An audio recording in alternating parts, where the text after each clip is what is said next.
എന്താണ് ഈ plant protein അല്ലെങ്കിൽ വീഗൻ പ്രോട്ടീൻ? വേ പ്രോട്ടീന്റെ അതേ റിസൾട്ട് തന്നെയാണോ ഈ പ്ലാന്റ് പ്രോട്ടീനും തരുന്നത്? അതിനെക്കുറിച്ച് നിങ്ങൾക്ക് ഡൗട്ട്സ് ഇല്ലേ? ബയോ ഞാൻ പറഞ്ഞുതരാം.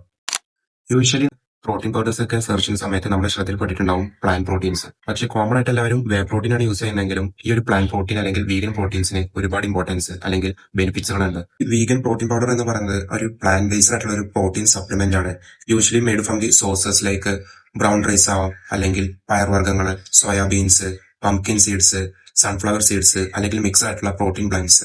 ഇതിന്റെ മെയിൻ പ്രത്യേകത is free from animal products, no dairy, no whey, no casein or other egg proteins.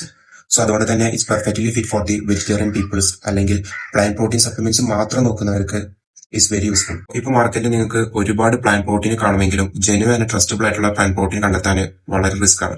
ഞാനിപ്പോ കറന്റിൽ യൂസ് ചെയ്തുകൊണ്ടിരിക്കുന്ന ഈ ഒരു ഫിറ്റ്മോഗിന്റെ പ്ലാന്റ് പ്രോട്ടീന് പെർ സെർവിങ്സിൽ 27 ഗ്രാം പ്രോട്ടീൻ തരുന്നു. It's sugar free and gluten free. ഇത് pea and rice protein blended ആണ്, കൂടാതെ അശ്വഗന്ധയും കൂടി ഇൻക്ലൂഡ് ചെയ്തിട്ടുണ്ട്. അതുകൊണ്ട് തന്നെ നിങ്ങൾക്ക് നിങ്ങളുടെ വർക്കൗട്ടിൽ കൂടുതലായിട്ട് ഫോക്കസ് ചെയ്ത് സ്ട്രെസ്സിനൊക്കെ റെഡ്യൂസ് ചെയ്യാൻ ഹെൽപ്പ് ചെയ്യും.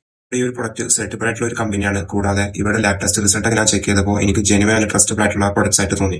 ഈ ഒരു പ്രൊഡക്ട്സ് നിങ്ങൾക്ക് കൂടുതൽ അറിയാനോ അല്ലെങ്കിൽ പർച്ചേസ് ചെയ്യാനോ താല്പര്യം ഉണ്ടെങ്കിൽ ജസ്റ്റ് കമന്റ് ബോക്സിൽ പോയിട്ട് ലിങ്ക് എന്ന് ടൈപ്പ് ചെയ്ത് കഴിഞ്ഞാൽ ഡയറക്റ്റ് നിങ്ങൾക്ക് DM വരുന്നതാണ്. സോ ഇതുപോലത്തെ ഫിറ്റ്നസ് റിലേറ്റഡ് ആയിട്ടുള്ള ഇൻഫോർമേറ്റീവ് കണ്ടന്റ്സിന് വേണ്ടി ജസ്റ്റ് എന്റെ അക്കൗണ്ട് ഒന്ന് ഫോളോ ചെയ്യുക.